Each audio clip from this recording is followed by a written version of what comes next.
आज के शो में। कराची की हालत बदलने के लिए शॉर्ट टर्म, मिड टर्म और लॉन्ग टर्म मंसूबा तैयार।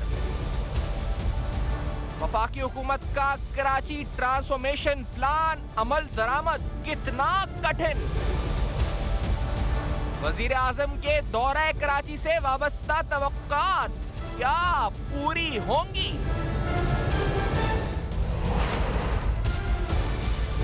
अस्सलाम वालेकुम। बस पर्दा हकाइक सनसनीखेज इंकशाफात प्रोग्राम बेनकाब में हूँ आपके साथ सैफान खान। आज और कल का दिन शहर कराची के लिए इंतहाई अहम है। आज प्रीलिमिनरी मीटिंग होनी थी यहाँ पर कराची में इस हवाले से गवर्नर हाउस में कि जो कराची ट्रांसफॉर्मेशन प्लान है उसके क्या जुजियात होंगे। अब तक की इतलात के मुताबिक जो हम सुन रहे हैं ये प्लान 600-700 अरब या तकरीबन 800 अरब के तखमीने भी आ रहे हैं कि 800 अरब रुपए के मंसूबे शहर कराची के लिए इसमें दिए जा सकते हैं। इसके अंदर मास ट्रांजिट, सेवरेज का निज़ाम, पानी का निज़ाम, इसके साथ साथ सॉलिड वेस्ट मैनेजमेंट के लिहाज से तमाम अहम मसाइल शहर कराची के जो देरीना मसाइल हैं उनका हल इसमें मौजूद हो सकता है। बार बार वफाकी हुकूमत के नुमाइंदगान गवर्नर सिंध की तरफ से स्टेटमेंट्स आई हैं और कहा गया है कि इसमें न सिर्फ टर्म बल्कि एक short term, medium term, long term solution मौजूद होगी। कल का दिन वजीर आजम कराची की जानिब से वफाक की तरफ से इस पैकेज का ऐलान किया जाएगा। वजीर आजम इमरान खान गवर्नर और वजीर आला सिंध से मुलाकात भी करेंगे कराची आके, कहा जा रहा है। और जिस तरह मैंने कहा कि एक शॉर्ट टर्म, मिड टर्म और एक लॉन्ग टर्म पैकेज जो है इसमें कहा जा रहा है शहर कराची के मसाइल के लिए दिया जाएगा। वफाकी वज़रा और एनडीए में हुक्काम भी वजीर आजम के हमरा होंगे। इसके अलावा वजीर आजम अपने इत्तेहादियों से और ताजिर रहनुमाओं से और इसके अलावा एनडीए हुक्काम से भी मुलाकात करेंगे। तो कल का दिन शहर कराची के लिए इंतहाई अहम होगा क्योंकि सबकी नजरें, तमाम स्टेक होल्डर्स अहम तरीन कराची आए, इस हफ्ते विजिट किया, वो कायदे हिज़्ब इख्तिलाफ हों, आर्मी चीफ हों और इसके अलावा ताजिर रहनुमाओं से मुलाकातें, कंसेंसस बिल्ड हुए हैं। तो अहम हफ्ता रहा है शहर कराची के लिए और कल होने जाएगी वो अनाउंसमेंट। लेकिन इससे कबल क्या सियासी बयानबाजी का सिलसिला शुरू हो चुका है। एक बार फिर जो सिंध हुकूमत और वफाकी हुकूमत के आपस में इख्तलाफात हैं या सियासी इख्तलाफात हैं या फिर जो राब्तों का फुकदान है वो इसमें हो सकता है, रुकावट बन सकता है, ये प्रोग्राम में सवाल उठाएंगे। यानी ये जो पूरा एक उम्मीद बांधी जा रही है शहर कराची की और कराची के शहरियों की, क्या उस पर एक बार फिर पानी फिर सकता है? क्योंकि बिलाल भुट्टो जरदारी साहब की तरफ से आज स्टेटमेंट दी गई। हलीम आदिल शेख साहब ने जवाब भी दिया उस स्टेटमेंट का। पहले सुनते हैं बिलाल भुट्टो साहब ने सूबे सिंध के लिए फंड मांगने के हवाले से वफाकी हुकूमत के चंद वुज़रा के बयान का किस तरह जवाब दिया है। Let's hear this. उनके लोग हमारे ऊपर तंज करके कहते हैं कि सिंध को हम पैसा नहीं देंगे। इनको समझना चाहिए कि बाप का पैसा नहीं है, ये सिंध का अवाम का पैसा है। सिंध के अवाम के पैसे से उनका हुकूमत चलता है, उनका वफाक चलता है। और जब भी हम मुश्किलात में हैं, जब भी हम कुदरती आफात का सामना कर रहे हो, चाहे वो कोविड का ग्लोबल पैंडेमिक है जिसको हमने 100 साल बाद इतना बड़ा इशू नहीं देखा, चाहे वो हमारा तारीखी लोकस का हमला हो, चाहे वो हमारा सुपर मानसून्स हो, ये बयान मुसलसल वफाकी हुकूमत और वफाकी वज़रा से आएगा कि हम सिंध को पैसा नहीं देंगे। ये इससे वफाक का जो नुकसान होता है इन कठपुतलियों को अंदाज़ा ही नहीं है। इनको इस किस्म की अब बयानबाजी फ़ौरन बंद करना चाहिए। मेरे साथ प्रोग्राम में हलीम आदिल शेख साहब, तहरीक इंसाफ के सीनियर रहनुमा डॉक्टर फारूक सत्तार साहब प्रोग्राम में साथ मौजूद हैं और जनरल मुनीरुद्दीन हैदर साहब भी साथ होंगे। फारूक सत्तार साहब, हमें उम्मीद है, सबको उम्मीद है, कल इमरान खान साहब आएंगे, बड़ा ऐलान करेंगे, बड़ा पैकेज होगा। लेकिन सिंध हुकूमत और वफाकी हुकूमत के आपस में जो सियासी इख्तलाफात हैं, जो सियासी बयानबाजी है और इसके अलावा जो राब्तों का फुकदान है, क्या इसमें कोई रुकावट हो सकता है डॉक्टर फारूक सत्तार साहब? मेरे ख्याल में अब तक जो सबसे बड़ी रुकावट रही है कराची के मसाइल को समझने और फिर उसे उसके सही तनाजुर में हल करने में, वो मेरे ख्याल में वफाक में पीटीआई की हुकूमत और यहाँ पीपल्स पार्टी की हुकूमत सूबे में और फिर बल्दियाती इदारों में एमके पाकिस्तान की नुमाइंदगी या उनका कंट्रोल, और फिर उसके नतीजे में हमने ये देखा कि ये कॉम्प्रिहेंशन या ये फहम में ये बात थी ही नहीं कि कराची की कौमी अहमियत क्या है, कराची पाकिस्तान की मईशत का मरकज है, कराची पाकिस्तान की तरक्की का इंजन है और कराची चलता है तो पाकिस्तान चलता। और कराची सिर्फ कराची वालों के लिए अहम नहीं है, चाहे उसकी आबादी आधी गिनी जाए 1,60,00,000 या पूरी गिनी जाए जो 3 करोड़ से ऊपर है, 3 करोड़ 20 लाख या 50 लाख, जिसको गुलजार अहमद शेख भी मानते हैं। साबिक core commander general Naved Mukhtar भी ये बात कहकर गए थे कि 3 करोड़ के लगभग है कराची की आबादी। तो मेरे ख्याल में ये पूरी तरह से कि अगर कराची से ही पाकिस्तान की मजबूती, इस्तेहकाम, पाकिस्तान की बका सलामती, पाकिस्तान की बेहतरीन खारजा पॉलिसी का दारोमदार कराची के जो सरगर्मियां है माशी और कराची का जो एक जो कराची की जिंदगी है वो हमारी बेहतरीन खारजा पॉलिसी की जमानत है। इसी तरह कराची हमारी दिफा, बका, सलामती वो कराची की मरून मिन्नत है, हमारा दाखिली इस्तेहकाम। तो ये मेरे ख्याल में अब अगर 600, 700, 800 अरब की जो आपने अभी एंड्रो में कहा, तो मुझे हैरत है कि कोई भी पार्टी जो मरकज में है, चाहे वो PMLN की, चाहे पीपल्स पार्टी के जमाने में, आज PTI है, तो ये इतनी गैर मामूली बारिशें हों, 10-15 सालों से क्लाइमेट चेंज, मौसमों की तब्दीली, इंतहाई मौसम, और उसके बाद मतलब ये बारिशें जब सबकी कलई खोल दे और सबके कपड़े उतार दे, तो उसके बाद यानी जो कराची वाले कह रहे थे, जो MQM के सियासी लोग चले, MQM पर जो भी आप इल्जाम लगा दें, चाहे वो माजी की MQM, जो आज की MQM, या MQM के जो मुख्तलिफ जो आपको धड़े नजर आते हैं, लेकिन बात तो वही है ना कि भाई 30 अरब रुपए कराची को मिलते हैं मरकज से और सूबे से, और कराची इन दोनों को 3,000 अरब रुपए देता है, और अगर उसे 300 अरब भी सालाना ना मिले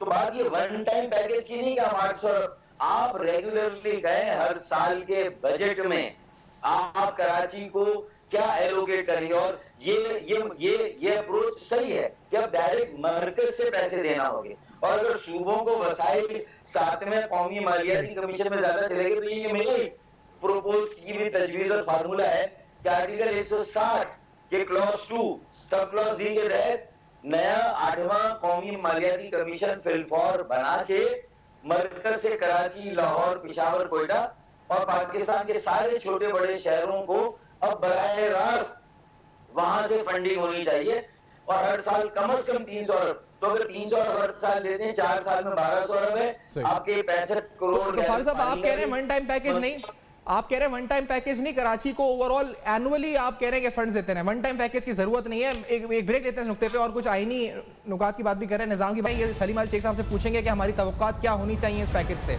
और बिलखुसूस क्या CM सिंध इमरान खान साहब से, वज़ीर आज़म साहब से मिलेंगे या नहीं मिलेंगे, इस पर भी सवाल पूछते हैं, क्योंकि ये छोटी छोटी बातों पे इख्तिलाफ हो जाता है। इस ब्रेक के बाद बेनकाब में मैं साथ रहेगा।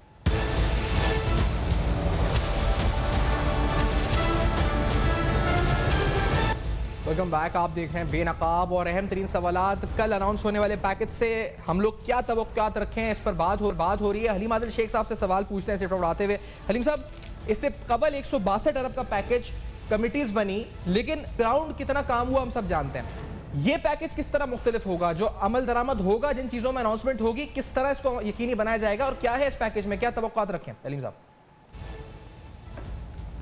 देखिए, 162 अरब की जहां बात करते हैं वो एक अनाउंसमेंट थी, लेकिन उसके बाद सिंध गवर्नमेंट ने 18वीं तरमीम को बीच में लेकर आ गए कि जी ये तो हो नहीं सकता, सिर्फ हमें पैसे दे दें आप। उसके बावजूद काफी काम हुआ। लाजिम आपको पता है कि ग्रीन लाइन के ऊपर पैसा खर्च हुआ, ये 3 फ्लाईओवर्स के ऊपर पैसा खर्च हुआ, वो जो फायर टेंडर्स के पैसे दे दिए गए, लाजिम ऑर्डर किया जाता है, बाद में तैयार होकर आ रहे होते हैं चूंकि स्पेशल है। मेरा मतलब है कि बहुत सारे पैसे उसके अंदर से खर्च हुए हैं, लेकिन हम आगे बढ़ते हैं। आप आगे बढ़ते हुए कहते हैं कि अब चूंकि सुप्रीम को आगे की बात करते हैं, सुप्रीम कोर्ट के ऑर्डर्स के बाद ये कमेटी बनी है। सुप्रीम कोर्ट ने तो कहा था कि सारे नाले भी साफ करें, इसके अलावा बहुत सारे काम देंगे। उसके बाद सिंध गवर्नमेंट को परेशानी लगी, ये तो हमारे पास से गया सारा कुछ। अब ये कमेटी बनी है, लाजिम बात है कि सिंध गवर्नमेंट का जो रोल मौजूद है उसको सामने रखते हुए कमेटी बनी है, और इंशाल्लाह कल तफसीलात सारी तकरीबन हमारे पास हैं, लेकिन प्राइम मिनिस्टर साहब खुद आकर अनाउंस करेंगे। और अगर इसी कोऑर्डिनेशन को जारी रखा सिंध हुकूमत ने, जो कि कमेटी में बात हुई है जिसमें तमाम अहम इदारे, फेडरल गवर्नमेंट, सिंध गवर्नमेंट, सम ऑन बोर्ड है तो फिर ये बेल मंडे चढ़ जाएगी। लेकिन बीच में जैसे बांसुरी बजनी शुरू हो गई है कि जी 8 पता नहीं कितने 12 अरब डॉलर दे दो, 10 अरब डॉलर दे दो, ये कर दो, वो कर दो, वो कर दो, फिर ये मुश्किल हो जाएगा काम। लेकिन मैं समझता हूँ कि इसके अंदर हम बहुत पॉजिटिव हैं, हम कि हमने इस इशू पे इकट्ठे रहना। बाकी ये कोई ना समझे कि कोई निकाह नहीं हुआ किसी से हमारा सिंध गवर्नमेंट से कि बस जी ठीक हो गया, सारा सीज फायर हो गया, ये हम बाई बाई हो गए, ना कुछ ना। वो हमारी अपनी सियासत है, उनकी अपनी सियासत है। हमने इश्यूज पे बात करनी है, उन्होंने बेशक बात करनी। इस डेवलपमेंट के इशू पे हम एक साथ हैं और हम चाहते हैं कि सिंध गवर्नमेंट उसी बात को फॉलो करे जिसके जो कि कमेटी के हवाले से तय हुई आगे। इंशाल्लाह कल कराची की ट्रांसफॉर्मेशन का एक प्लान लेकर जब प्राइम मिनिस्टर कल आएंगे और उसको बताएंगे, नाज़िम वहां तक हम बता रहे हैं ना, पहले तो जो मेन चीजें हैं, शुरू में जो थे 5 हेड से हम पैसे ले रहे थे, फेडरल पीएसडीपी से, एडीपी से और पब्लिक प्राइवेट पार्टनरशिप से, और उसके अलावा जो था वर्ल्ड बैंक वगैरह दीगर जो लोनिंग, और 5वां था फेरिया टाउन के पैसों से। ये तय हुआ था कमेटी में इन 5 जराए से पैसे आएंगे, इन 5 मदों से, और 6 मदों में खर्च होने हैं, जिसके अंदर नालों की सफाई, सीवरेज सिस्टम S3, K4, उसके अलावा रोड्स, सॉलिड वेस्ट और ट्रांसपोर्ट। ये प्रायोरिटाइज हो गए कि जी 5 मदों। इसके अलावा जो पैसा आएगा वो अल्टीमेटली सारा कोई फेडरल गवर्नमेंट ने देना है। हम चाहते हैं कि इसकी मॉनिटरिंग भी हो, इसकी एक हमारे विजिलेंट रहते हुए, इस पर नजरदारी रखते हुए पैसा जिस मद में आए उस मद में खर्च हो। बाकी इंशाल्लाह फंड की कोई कमी नहीं होगी। और कल बहुत बड़ा इंशाल्लाह कराची वालों के लिए एक बहुत बड़ा मैसेज, बहुत बड़ा पैगाम, बहुत बड़ा पैकेज होगा। और मुझे उम्मीद है कि सिंध गवर्नमेंट अगर हमारे साथ ऑन बोर्ड रही तो हम ये बेल मंडे चढ़ जाएगी। और हम वो रहे ना रहे, हमने करना है, हमारी ख्वाहिश है वो रहे। अगर नहीं भी रहेंगे हमने करना है, हमने हलीम साहब करना है, हमने शहर कराची को कुछ हद तक एक हम ये कह सकते हैं कि एक स्केच तो अब सामने आया। आप कह रहे हैं कि 5 सोर्स ऑफ फाइनेंसिंग है, उसके अलावा फेडरल गवर्नमेंट करेगी और 6 मेन जगहें होंगी, यानी मेन मसाइल होंगे जिनको टैकल किया जाएगा। दैट इज गुड इनफ, आप जितना बता रहे हैं। लेकिन हनी साहब, इससे कबल जो मंसूबे थे, जिस तरह आपने 162 का जिक्र किया, सिंध हुकूमत आप कह रहे हैं कि वर्किंग रिलेशनशिप नहीं बन सका, मंसूबे डिले हो गए। इस दफा क्योंकि ये कमेटी बनी है, आप समझते हैं दीगर स्टेक होल्डर साथ हैं, इस वजह से आपको उम्मीद है? क्योंकि अभी भी जो बयानात हमने सुने कल से अब तक, वो सिंध हुकूमत जिस तरह मिलेंगे नहीं मिलेंगे, इमरान खान से हम पूछ रहे हैं, सीएम हम सुना भी देते हैं। सीएम सिंध ने जो कहा था जी मुराद अली शाह साहब ने कि वो आ रहे हैं, नहीं आ रहे, स्केड्यूल नहीं थे, इस पर हलीम शेख साहब जवाब पूछते हैं कि सीएम सिंध मुराद अली शाह साहब ने क्या कहा था। लेट्स हियर दिस पर। वजीर आजम साहब को मैंने अभी बता चुका हूँ कि मैंने सुना है, टीवी पे ही सुना था, पहले थर्सडे फिर फ्राइडे, अभी आप बता रहे हैं कोई ट्वीट हुई है कि सैटरडे को आ रहे हैं। मैं सिर्फ ये कह दूंगा प्रोग्राम बता दें, इसलिए कि और काम भी होते हैं आदमी को। अभी तक नहीं मुझे प्रोग्राम बताया गया। जैसे प्रोग्राम पता चलेगा और मुझे बुलाएंगे तो मैं बिल्कुल जाऊंगा। एयरपोर्ट पे लेने के लिए या उनको रिसीव करने के लिए तो मैं खुद पूछता हूँ कि जी मैं कहाँ आऊँ, मुझे बता दें, और मैं अभी फिर वही करूँगा। और अगर मुझे कहा गया आएँ और रिसीव करना है, क्यों नहीं करूँगा। तो कहा गया आए तो रिसीव करूंगा, अभी तक मुझे आगाह नहीं किया गया। गवर्नर सिंध ने एक प्रोग्राम में जब सवाल पूछा गया कि आपने आगाह किया, तो उस पर क्या कहा, ये भी आपको सुना देते। वजीर आजम जब अपना प्लान बनाते हैं ना, तो जब तक वो फाइनल नहीं होता तो वो शेयर नहीं किया जाता। यानी अब सैटरडे का प्लान तो है, ये तो मुझे भी पता है, जैसे आपको भी पता है सैटरडे का प्लान है। अब सैटरडे का exact time minute to minute plan आना बाकी है। जैसे ही वो आएगा तो उस प्लान के ऊपर हम उसी तरह से वो शेयरिंग हो जाती है। और वो ये मेरा जिम्मा नहीं है या किसी और का जिम्मा नहीं है कि वो वजीर आजम का प्लान वजीर आला से शेयर करे। ये एक सिस्टम है जो ऑटोमेटिक शेयरिंग पे जाता है। ये ब्यूरोक्रेसी का चैनल लेता है, ये इसका अपना एक निज़ाम है कि इस पर चलता है। ये ऐसा नहीं है कि मैंने अगर उनको फैक्स ना किया या ईमेल ना किया तो वो उन तक नहीं पहुंचेगा, वो उनको पहुंचेगा। वो उनको इतला अपने ऑफिशियल चैनल से ज़रूर मिलती है। ज़रूर मीटिंग होगी उनके साथ। तो फिर हलीम साहब, कल मीटिंग होगी सीएम सिंध से, और ये जो बातें हैं कि पता नहीं चला, ये नहीं हुआ, ये छोटी छोटी बातों को लेकर इतना इशू बनता है, ये हमेशा क्यों होता है हलीम साहब? देखिए जी, ये ऐसे ही सियासी टोटके होते हैं। लेकिन कल सीएम और प्राइम मिनिस्टर की मीटिंग है, सीएम से मुलाकात हो रही है और इसमें कोई शुबा नहीं है। और हमने बताया ना कि हम इस इशू के ऊपर, इस डेवलपमेंट के इशू पे, इन मामलात पर हम सिंध गवर्नमेंट को ऑन बोर्ड लेकर चलना चाह रहे हैं, उनको एतमाद में लेकर चल रहे हैं, उनके साथ चलना चाह रहे हैं। दूसरी जो आपने बात की, कंफर्म कर रहा हूँ कि इनकी मीटिंग है, कल सीएम और प्राइम मिनिस्टर की मीटिंग है। दूसरी बात मैं आपसे करता चलूँ कि जो आपने कहा कि जी पहले जैसे चीजें कंप्लीट नहीं, दोबारा क्या, पहले देखिए इस दफा ये सारी कमेटी जो बनी है, सुप्रीम कोर्ट के जो ऑर्डर्स आए थे, एनडीए में सारे नाले साफ कर दे, और एक कमेंट आया था कि हम और भी आपको जिम्मेदारियां देंगे। उसके फॉलोअप के अंदर ये काम हो रहा है। इस वक्त तो भाई सिंध गवर्नमेंट को साथ चलना पड़ेगा और हम भी उनको साथ लेके चलना चाह रहे हैं। लेकिन अगर कोई 19-20 किया गया तो फिर हम खुद करेंगे, फिर हम खुद अब NDMA के जरिए किसी जरिए से हम करेंगे और हम जरूर करेंगे। हम किसी को लावारिस नहीं छोड़ेंगे, हम किसी काम को बीच में नहीं छोड़ेंगे। हमारे पास आईनी हक भी आ गया, हमारे पास कानूनी हक भी मौजूद है और हमारा जिम्मेदारी इखलाकी हमारा भी जिम्मेदारी है कि हम अपने वोटर्स को किसी भी सूरत। और दूसरी बात, कराची चलता है तो सिंध चलता है, कराची चलता है तो पूरा मुल्क चलता है। कराची की इकोनॉमी पीछे होती है तो पूरे मुल्क की इकोनॉमी पीछे चली जाती है। मैं नहीं समझता कि इसके अंदर अब कोई रिस्क में कहता है गलती गुंजाइश खुनिश था। अब कोई गलती नहीं की गुंजाइश नहीं है, ना किसी सियासत की गुंजाइश है, नो गुंजाइश। ठीक है, ये हलीम साहब ये बड़ी अच्छी चले, आपने तो अज़म कर दिया है, करना है आपको कराची को ट्रांसफॉर्म, तो that is a very good intention. आपने इंटेंट कर दिया है कि हमें तो करना है हर हाल में। लेकिन जो फारूक सत्तार साहब आप सवाल उठा रहे थे वो निज़ाम के बारे में है, वो बल्दियाती निज़ाम और दीगर हवाले से है। आप फारूक सत्तार साहब आप एक्सपेक्ट करते हैं, क्योंकि इसमें इन्होंने जो कुछ नुकात जो फाइनेंसिंग के हैं, जो सोर्स ऑफ फाइनेंसिंग है, किन जगह एग्जीक्यूशन किस तरह होगी, ये सब तो है। क्या इस ट्रांसफॉर्मेशन प्लान में फारूक सत्तार साहब इस शहर के बल्दियाती या सिंध के दीगर शहरों के बल्दियाती निज़ाम को भी मजीद ताकतवर करने के लिए भी कुछ आप तवक्को रखते हैं फारूक सत्तार साहब? फिर मैं हलीम साहब से पूछूं। देखिए, असद उमर साहब ने और PTI की हुकूमत ने इसे कहा कराची ट्रांसफॉर्मेशन प्लान जी। हमने जो बात कंसीव की, जो हमारी प्रपोजल है मेरी, वो है permanent solution of the ailing Karachi, बीमार कराची का मुस्तकिल इलाज और उसके मसाइल का मुस्तकिल हल, परमानेंट सोल्यूशन, परमानेंट क्योर। तो मैं उस नाम से कहता हूँ परमानेंट क्योर में जो चीजें आनी चाहिए जो कि इस ट्रांसफॉर्मेशन प्लान में होनी चाहिए, तो उसमें जहां ये पैकेज की बात हो रही, तो मैंने कह दिया कि हर साल 300 अरब बजट में वफात से आने चाहिए, जिसमें के पैकेज पे भी एक साथ 65 करोड़ गैलन पानी पर जो है वो काम होना चाहिए। 4 सालों में वाटर फुटिंग 65 करोड़ गैलन पानी आना चाहिए, ये फंडिंग में है। दूसरा, सीवरेज की फरसूदा लाइनें चेंज हो, सीवरेज ट्रीटमेंट प्लांट चेंज हो, और उसके अलावा रिसाइकलिंग प्लांट, ये 200, 250, 300 अरब का ही है। कचरा उठाने का एक जदीद निजाम, सेकेंडरी गार्बेज, और एक लैंडफिल साइट है 3 करोड़ की आबादी के लिए, कम से कम 4 से 6 लैंडफिल साइट होने चाहिए। इसी तरह सर्कुलर रेलवे, उसमें भी 200, 250, 300 अरब रुपए दरकार होंगे। और फिर कुछ प्राइवेट जो है energy generation, public private sector में। और आखिरी बात NDA में है, PDMC है, प्रोविंशियल डिजास्टर मैनेजमेंट सेल। तो लोकल गवर्नमेंट या KMC किसी भी शहर की बल्दियाती इदारे में कोई डिजास्टर मैनेजमेंट सेल नहीं है। तो रेस्क्यू, रिलीफ और रिहेबिलिटेशन, आइंदा ऐसी बारिश हो, अल्लाह ना करे जल्जला आए, तो वो कुछ डिजास्टर मैनेजमेंट का भी, फायर ब्रिगेड और ये सारी चीजें उसमें, तो ये 4, 5, 6 चीजें एक साथ, ये तो फंडिंग है। लेकिन अब ये इसके लिए सस्टेनेबल कैसी होगी ये डेवलपमेंट?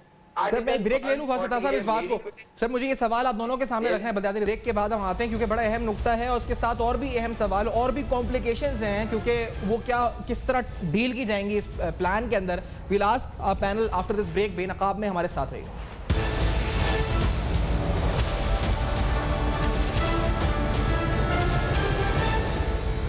Welcome back. आप देख रहे हैं बेनकाब। अहम तरीन सवालात शहर कराची के हवाले से। कल एक बड़ा पैकेज अनाउंस होने जा रहा है, इस पैकेज में हम क्या उम्मीद रखे हैं, इस पर हम सवाल उठा रहे हैं।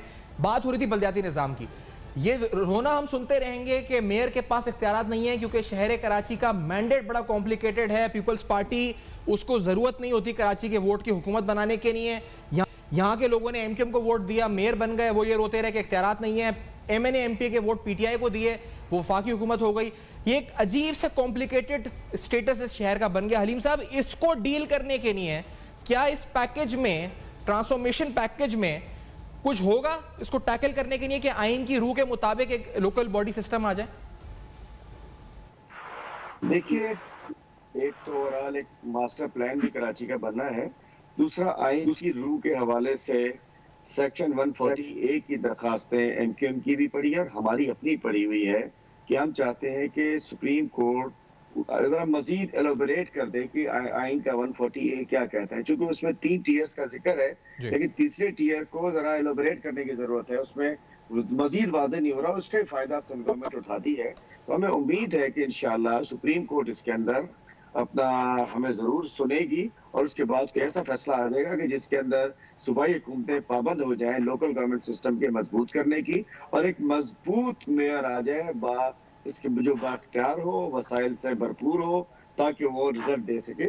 और ओवरऑल बातचीत हो रही है कि जिसमें कि कराची के जो टुकड़े इससे बखरे हुए हैं, कोई संभालता है, कोई कुछ संभालता है, कोई कुछ संभालता है, कोई कुछ संभालता है, तो कोई ऐसा सेंट्रल कोई निजाम बन जाए, कोई सिस्टम बन जाए। देखिए बहुत काम हो रहा है, आप लोगों की सोच से ज्यादा हो रहा है सफान भाई, बहुत बड़ा काम होने जा रहा है और इंशाल्लाह वंस फॉर ऑल कराची के इशू को रिजॉल्व करेंगे। हर साल डूबते हैं, हर साल मरते हैं, ना पानी है, ना गटर, गलियों में गुजर रहा होता है, रोडे है नहीं, मच्छर खा रहे हैं, बुरा हाल है, बर्बाद है।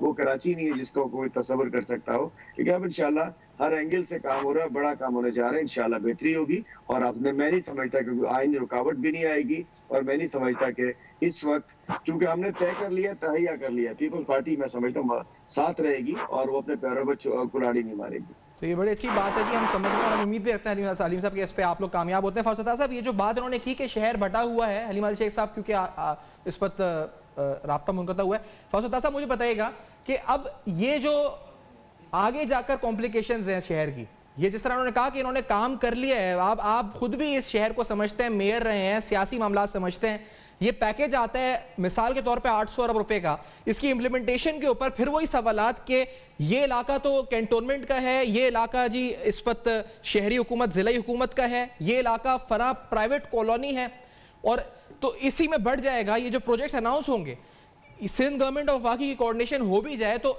In the end on ground तक पहुंचते पहुंचते ये इंप्लीमेंटेशन कैसे होगी फरसता साहब? पहली बात तो 140 की तशरी सुप्रीम कोर्ट से हो जाए, और उसमें मेरी पिटीशन भी है, जिसे आप एमकेएम की पिटीशन कह लें, असद उमर साहब ने भी पिटीशन डाली है। तो इससे कम से कम ये जो निकासी आप, फरहमी आप, फिर जो लैंड डेवलपमेंट है कि KDA, LDA, MDA, land control बहुत इंपॉर्टेंट है, उसके बाद बिल्डिंग कंट्रोल है, उसके बाद हाउसिंग टाउन प्लानिंग है, मास्टर प्लान है, सॉलिड वेस्ट मैनेजमेंट है, इंफ्रास्ट्रक्चर बोर्ड एक हुकूमत सिंध ने बनाया है। ये सारे उमूर, ये सारी जिम्मेदारियां, इसके इख्तियारात, फैसले और वसाइल, ये सारे एक मजबूत मरकजी जिसे कहते हैं कि एक अम्ब्रेला के नीचे जो Baldia Uzma Karachi, greater metropolitan corporation Karachi, Lahore में भी हो, पेशावर और कोयटा में भी हो, और बाकी शहरों में म्यूनिसिपल कॉर्पोरेशन हो, तो मेरे ख्याल में ये 140 के तहत ये तशरीह हो जाए और ये बात क्लियर हो जाए। दूसरी बात आती है वसाइल की मुंतकली, उसमें कैसे सूबे को बाईपास किया जाएगा, क्योंकि प्रोविंशियल फाइनेंस कमीशन बनता नहीं है, आबादी की बुनियाद पर मरकज से सूबे को मिलता है, सूबों से शहरों और बल्दियात को नहीं मिलता।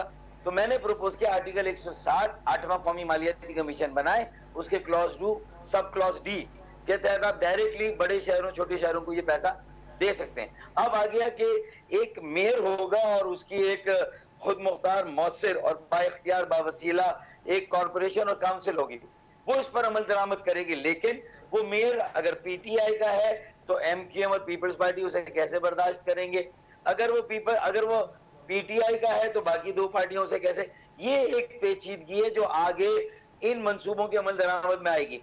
तो मेयर को उसके जो सारे उमूर है, काउंसिल को, कॉर्पोरेशन को उसकी हद तक रखें।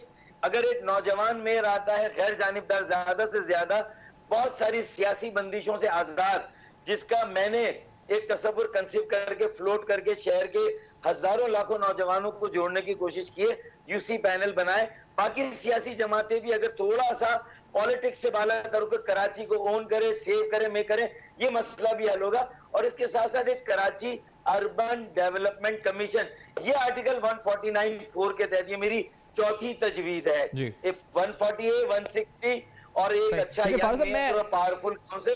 ठीक है, मैं जनरल मुनीर रहमान साहब को भी खुशामदीद कहूं प्रोग्राम में, साबिक गवर्नर सिंध है, और फारूक साहब जो आप सोल्यूशंस बता रहे हैं ये ठीक है और हम उम्मीद करते हैं कि इन पे अमल दरामद हो।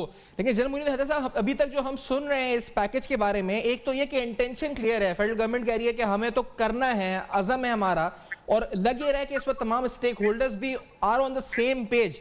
जनरल साहब, आपको उम्मीद क्या है इस पैकेज से? और दूसरी बात, जो शॉर्ट टर्म इसका सोल्यूशन है, कि बहुत से इलाके जहां मुतासिर हुए, डिजास्टर मैनेजमेंट स्किल्स हमारी वीक थी, रेस्क्यू नहीं हो सका, वो शॉर्ट टर्म क्या होना चाहिए इस शहर को बहाल करने के लिए, यहाँ के इंफ्रास्ट्रक्चर हो? क्योंकि यहाँ पे कारोबारी हजरात, कल भी प्रोग्राम में साथ थे सिराज तेली साहब, वो कह रहे थे एनडीएमए और एफडब्ल्यूओ को इंफ्रास्ट्रक्चर की बहाली का काम 3 साल के लिए दे दिया जाए और कोई उनसे पूछे ना, क्योंकि फिर वही इसको बहाल करें। तो do you agree with this solution general साहब?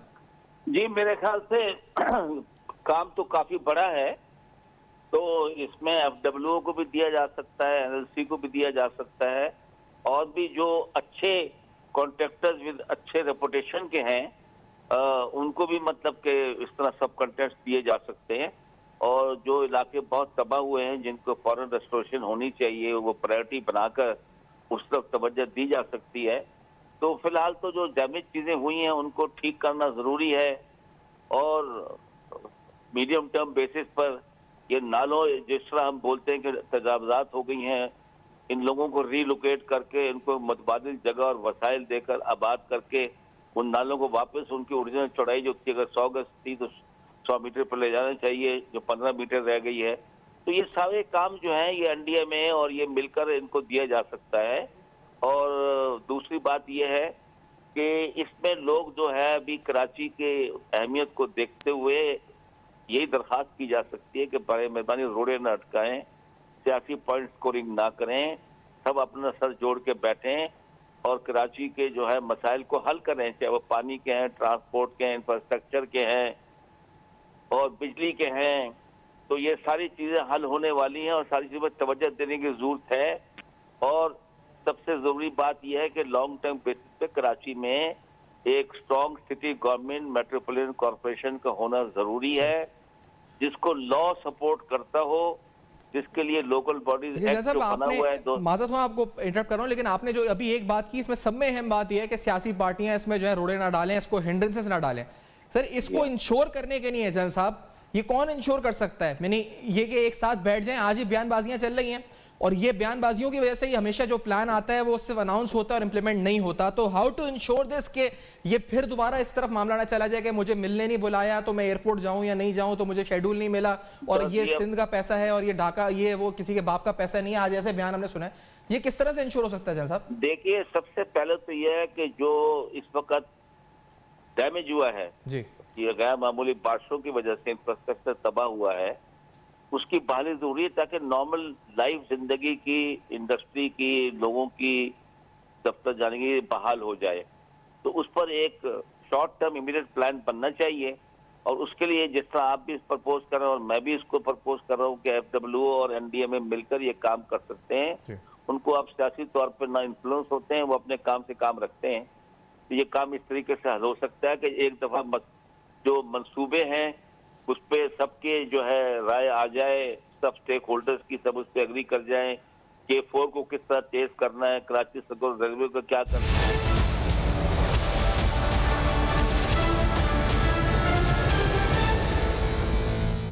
Welcome back. आप देख रहे हैं बेनकाब। अहम तरीन सवालात कल शहर कराची के लिए एक बड़े पैकेज की अनाउंसमेंट होने जा रही है। क्या उम्मीदें रखी जाएं इस पैकेज से? क्या इस दफा फिर ये पैकेज महज ऐलानात तक रहेगा या ऑन ग्राउंड कुछ होगा? 700 या 800 अरब का पैकेज, इसकी तफसीलात मंजर-ए-आम पर लेकर आए कि किस तरह से इसमें सोर्स ऑफ फाइनेंसिंग होगी और किन अहम प्रायोरिटीज पर यह फाइनेंसिंग जो है वो चैनल की जाएगी। साथ साथ जो कोऑर्डिनेशन सिंध और वफाक की होगी वो किस तरह से मुमकिन होगी? क्या कोई हर्डल्स और सियासी इख्तलाफात की वजह से ये पैकेज भी सियासी इख्तलाफात की नजर तो नहीं हो जाएगा? ये बड़ा अहम सवाल है। हम अफोर्ड नहीं कर सकते मजीद सियासी इख्तलाफ इस पैकेज के ऊपर तो नहीं, कम अज कम तमाम स्टेक होल्डर्स को एक होकर इस शहर को बचाना होगा। ये पाकिस्तान की नेशनल सिक्योरिटी के लिए अहम तरीन सवाल है, यहाँ की इकोनॉमिक सिक्योरिटी के लिए बड़ा अहम तरीन सवाल है। इसी नोट पर प्रोग्राम को वाइंड अप करते हैं। For feedback on our Facebook, emails and Twitter, आपके सामने फ्लैश कर रहे हैं एड्रेसेस। देखते रहेगा अब तक, अपना बहुत ख्याल रखिएगा।